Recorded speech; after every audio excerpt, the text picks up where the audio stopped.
Reading The Big Oyster was really meaningful because it really painted a clear picture. There were 200,000 acres of oyster reefs in New York Harbor, 300 square miles of reefs.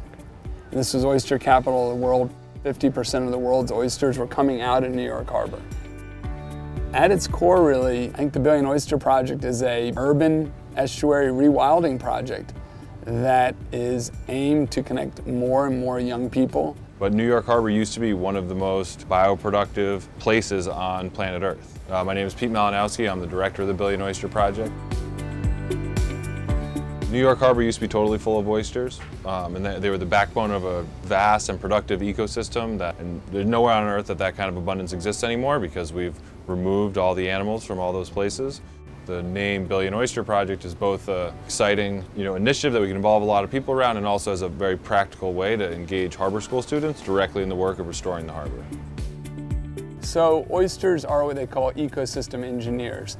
That means that they have a disproportionately positive impact on their ecosystem. And an oyster, just like coral reefs, build on top of each other and self-aggregate and grow on top of each other to form reefs. Just like coral reefs in the Caribbean, oysters are the temperate water analog to coral reefs in the Caribbean.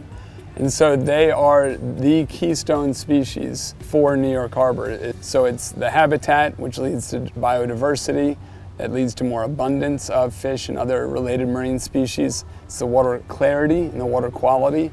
And then the third is oysters played an important role in resilience.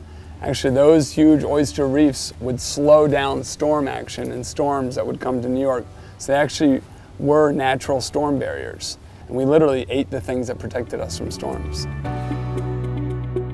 A billion oysters is a tiny drop in the bucket compared to what used to be here. Almost insignificant number compared to the size of New York Harbor and what used to be here. But we believe that that level of intervention is necessary to get the oysters to a point where they can reproduce on their own. And then they'll be much better able to increase their population in a more natural way than we could by growing and planting them. So we see an immediate and dramatic effect on local biodiversity when we put an oyster reef in the water. A few weeks after putting a reef down, we'll go back and in that area where you used to just see flat sand or flat mud, that same area will be colonized with thousands of different animals that are all attracted to the structure and the food created by the oyster reef. The hope for sustainable cities is if we can have wilderness in cities by rewilding these estuaries.